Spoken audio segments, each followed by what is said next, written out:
She texted, "You're not romantic enough. You never surprise me anymore." I wrote, "You're right." Then I surprised her with a breakup she didn't see coming and a new girlfriend she'd introduced me to. Her betrayal when her friends said I was the most romantic man she'd ever met. Original post: I, 29 male, got the text while planning her birthday surprise.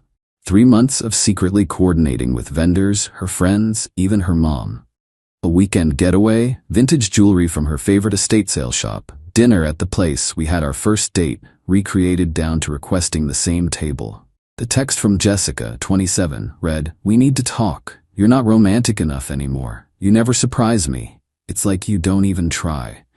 Maybe we should consider if this is working." I stared at my laptop screen full of confirmation emails and deposits. 4 years together. Living together for 2. Just last week she'd introduced me to her friend Natalie from her book club, gushing about how perfect we were together. Me. "You're right. So you admit it? You've given up on us? Let's talk when you get home." What Jessica didn't know, I'd been documenting everything. Not because I'm paranoid, but because gaslighting isn't new with her. She'd convinced me I forgot our anniversary. I hadn't. That I never took her anywhere nice. Credit card statements said otherwise. That I didn't put effort in. The surprise folder on my laptop disagreed. That evening she came home ready for war. But something was different. Her energy was guilty, defensive before I'd even spoken. "So," she started, "I've been thinking about us." "Me too," I interrupted. "I agree. I haven't been romantic enough." She blinked. "You agree?" "Absolutely. You deserve someone who puts in effort. Someone who surprises you. Exactly. Like..." She paused. "Like how things should be." "How they are with Derek?" Silence. Her face went white. "Yeah. Derek. Her coworker who she'd been having lunch with every day, who texted her goodnight, who she claimed was just helping with a project. My buddy Tom works in their building. Saw them in Derek's car during lunch. Very cozy. Very not project-related. I don't know what you're..." "Jessica. Stop." The deflation was instant. Then came the recovery attempt. "It's not what you think. We just talk. Because you don't anymore." "Right. Which is why you're criticizing my lack of romance while texting another man." "That's different. You pushed me away." I pulled out my phone, showed her my Photos app. Screenshots of receipts. Flowers delivered to her office. Monthly. Dinner reservations I'd made that she'd canceled. The theater tickets she said she was too tired for. "I've been trying, Jess. You've been rejecting everything while telling me I don't try." Update 1. The next morning was surreal. Jessica acted like nothing happened. Made breakfast, humming, asking about weekend plans. "So I was thinking we could check out that farmer's market." "Jessica, we broke up last night." "What? No, we had a fight. Couples fight. You admitted to emotionally cheating with Derek while gaslighting me about not being romantic." "Emotionally cheating isn't real cheating." There it was. The entitlement. "Okay, well, I'm really done. You should start looking for a place." She laughed. Actually laughed. "This is my apartment too. Your name isn't on the lease. I've been paying rent. You've been paying me half of utilities. I have the Venmo history. You haven't paid actual rent in a year because you were saving for a car." Her face shifted through several emotions. "You can't just kick me out. I have rights."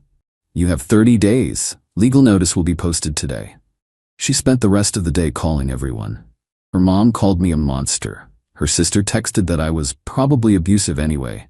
Her friends started a group chat about what a psycho I was for making her homeless over nothing. But here's the kicker. Remember Natalie? Jessica's book club friend she'd introduced me to last week? Got a text from an unknown number. "Hi, this is Natalie. Jessica gave me your number before. Everything. I heard you two split. I'm sorry. She seemed really happy with you." We texted a bit. She was remarkably understanding. Mentioned Jessica had been talking about Derek for months at book club. How he was everything a woman could want, and how she was keeping her options open. "Natalie, honestly I was shocked when I met you. You seem nothing like how she described." "How did she describe me?" "Inattentive, boring, cheap. But you remembered how she liked her coffee when you made it. You pulled out her chair. You looked at her like she hung the moon. It was confusing." Update 2, week 2 of the breakup. Jessica ramped up the crazy. First, she started bringing Derek to the apartment. "Yeah, The dude she was emotionally cheating with, just hanging out in my living room, eating my food, using my Netflix. He's helping me move, she said when I questioned it. Your stuff isn't packed. We're planning the move. They were on my couch watching movies. I didn't engage, just documented. Every day they were there. Every meal they ate from my fridge. Every time Derek parked in my assigned spot. Then came the social media campaign. Jessica started posting about toxic relationships and knowing your worth. Inspirational quotes about surviving abuse and finding yourself again. Her friends ate it up. Comments flooded in about what a survivor she was. How brave. I posted nothing, but I did have coffee with Natalie. We met at a neutral place. She was different from Jessica's other friends. Actually listened. Asked questions. Didn't immediately take sides. Can I be honest? She asked, please. Jessica's been planning to leave you for Derek for months, but she wanted you to break up with her so she could play victim and keep the apartment. She told you this? Bragged about it. Said you were so conflict avoidant that if she pushed hard enough, you'd give her everything just to avoid drama. I stirred my coffee. That's actually impressive. Evil, but impressive. Natalie laughed. You're taking this better than expected. Oh, I'm furious. But I'm also done. 4 years of being told I'm not enough while doing everything. I'm exhausted. We talked for 2 hours. About books. She actually read them, unlike Jessica, who just went for wine. About hiking. She did actual trails, not just posed for Instagram. About life. This is weird, she said finally. You're my friend's ex. Very recent ex who she cheated on. Still weird. Agreed. But also, nice. She smiled. Yeah, nice. Update 3, day 20 of the notice period. Things escalated magnificently. Jessica found out about coffee with Natalie. Not through me, through Bethany, another book club member who saw us. The confrontation was Olympic level. You're dating my friend? We had coffee. Natalie, my Natalie. I didn't realize you owned people. This is revenge. You're trying to hurt me. Jessica, you brought your affair partner into my home repeatedly. That's different. How? Because it just is. Derek, who'd been silently eating my leftover Chinese food, finally spoke. Babe, maybe we should go. We live here. For 10 more days, I corrected. She called Natalie immediately. On speaker. Power move, she thought. How could you? Jessica screeched. Natalie's calm voice filled the room. How could I what? Have coffee with a nice guy you treated terribly? He's my ex, who you cheated on and are currently trying to manipulate out of his own apartment. You're supposed to be my friend. Friends don't brag about manipulating their partners, Jess. Jessica hung up, turned to me with tears. Real ones this time. You've turned everyone against me.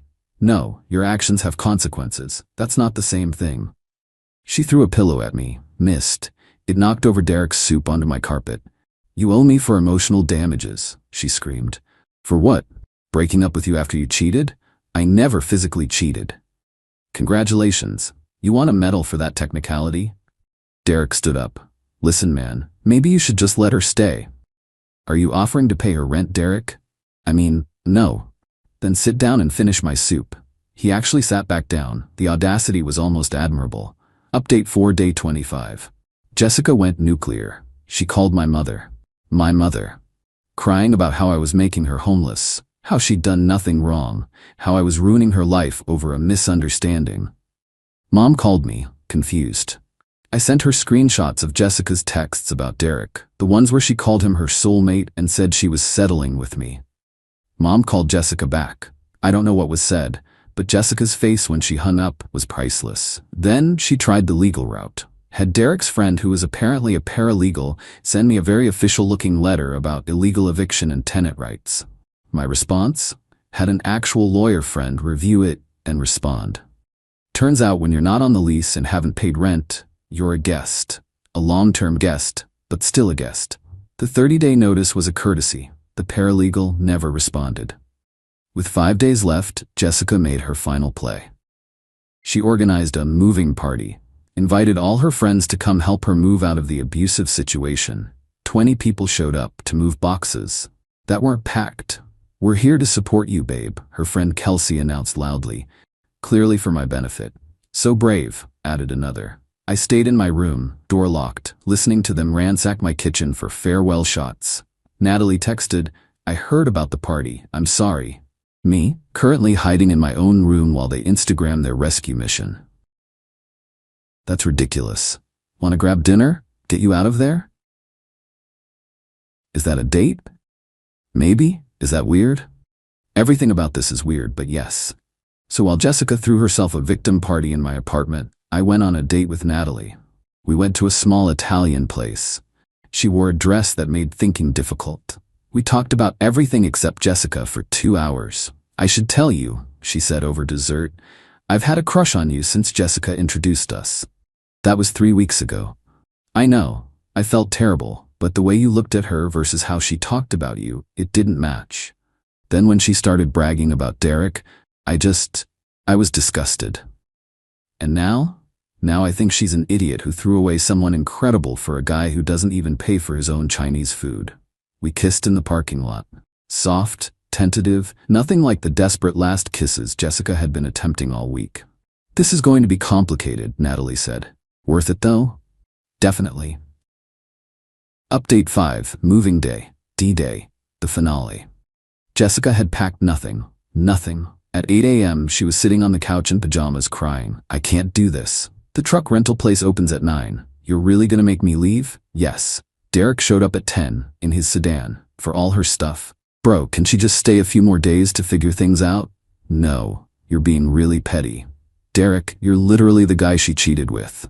Emotionally. Still counts. They started throwing things in garbage bags. Her entire life just crammed into hefty bags. It was sad, honestly. 4 years reduced to angry packing. Then Natalie arrived. She brought coffee and donuts. Thought you might need caffeine and sugar. Jessica's head snapped up. What is she doing here? Bringing me breakfast. The look on Jessica's face was something, like all her circuits fried at once. You're together? We're dating, Natalie confirmed. This is betrayal.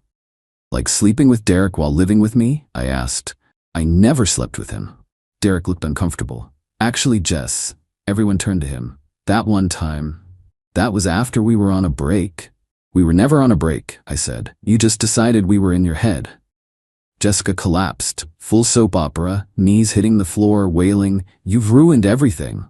Jess, Natalie said quietly, you did this. You pushed him away while pulling Derek closer. You wanted to have both until you could monkey branch to something better. It backfired. You were my friend. I was, but friends don't support friends who are being terrible. Jessica stood up, mascara everywhere. I'll destroy you both. How? I asked, genuinely curious. I'll tell everyone what you did. That we started dating after you cheated and I broke up with you? I'll say you cheated first. With who? With her. Timeline doesn't work. I met Natalie while we were together. Through you, publicly, with witnesses. She grabbed a bag, then threw it down. Derek, do something. Derek looked at her, then at me, then at the door. Jess, maybe we should just go. You're taking his side? There aren't sides. You got evicted. We need to leave. The next hour was embarrassing. Derek's car could barely fit half her stuff. They had to make 3 trips to wherever she was going. Each time she came back, she tried a new manipulation. Trip 1, tears and promising to change. Trip 2, anger and threats of lawsuits. Trip 3, attempting to seduce me in front of Derek. Finally, at 3 p.m., she was gone. But not before one final moment. You know what? She said from the doorway. I was going to break up with you anyway. Good. Then we both got what we wanted. Natalie's just a rebound. Natalie stepped forward. Maybe. But at least he brings me flowers, and remembers my birthday, and doesn't text other men while complaining he's not romantic enough. He's not romantic? Really? Natalie pulled out her phone, showed Jessica a photo. This is from yesterday. It was a picture of a note I'd left on Natalie's car. Simple. Thanks for being you. With her favorite candy. Jessica's face crumbled. He never did that for me. I pulled out my phone, scrolled through photos. Hundreds of notes I'd left Jessica. Pictures of flowers delivered to her office. Surprise dinners. All dated. I did. Constantly. You just stopped noticing. She left without another word. Final update. It's been 2 months since Jessica moved out. The aftermath was predictable. She tried to paint herself as the victim on social media for about 2 weeks. Posted cryptic quotes about surviving narcissistic abuse and finding her truth. But people talk. The book club knew the truth. Her coworker saw her with Derek for months before our breakup. Even her mom, who initially took her side, called me to apologize after Jessica admitted she'd been talking to Derek for almost a year. "I'm sorry," her mom said. "I raised her better than this." Derek lasted exactly 3 weeks. Once Jessica didn't have my apartment, my Netflix, my stability, she expected him to provide it. He bounced, moved back with his parents, and blocked her on everything. She tried to come back. Oh boy, did she try. Text from unknown number. "I made a mistake. You were perfect. I see that now." Another. "Derek meant nothing. You're my person." And my favorite. "Natalie is using you to get back at me." Natalie saw that one, laughed so hard she snorted wine. About Natalie. We're good. Really good. It's different from Jessica. Natalie actually appreciates things. Says thank you. Notices effort. Reciprocates. Last week, she planned a surprise for me. Dinner at a place I'd mentioned once, months ago. Remembered I loved their bread. "This is what Jessica never understood," she said. "Romance isn't about grand gestures. It's about paying attention." Jessica found out we're officially together when Natalie posted a photo of us at a concert. Jessica had always said concerts were too loud and crowded. The meltdown was spectacular. 63 texts to Natalie, who'd blocked her but screenshots circulated. Highlights included, "You stole my life. He was supposed to pine for me. This is illegal. I'll sue you for emotional theft." Emotional theft. That's a new one. Last I heard, Jessica was dating some guy she met on an app. He's apparently everything she deserves. Her Instagram is full of posts about finally being treated like a queen and knowing her worth. The photos tell a different story. Generic, chain restaurant dinners, gas station flowers. The romance she deserved looks a lot less romantic than what she had. Meanwhile, I'm planning Natalie's birthday surprise. Actually keeping it secret this time. No chance of gaslighting, no accusations of not being romantic enough. Turns out I was plenty romantic, just with the wrong person. Jessica was right about one thing though. She did deserve surprises. She got the biggest one, consequences. Me? I got something better. Someone who sees me, appreciates me, and doesn't need another man to validate what she thinks is missing. Funny how "you're not romantic enough" turned into "you're the most romantic man I've ever met." All it took was changing the audience. Thanks for reading this mess. Still processing, but life's good. Apartment's peaceful. Relationship's healthy, and Derek's car is no longer in my parking spot. Win-win-win.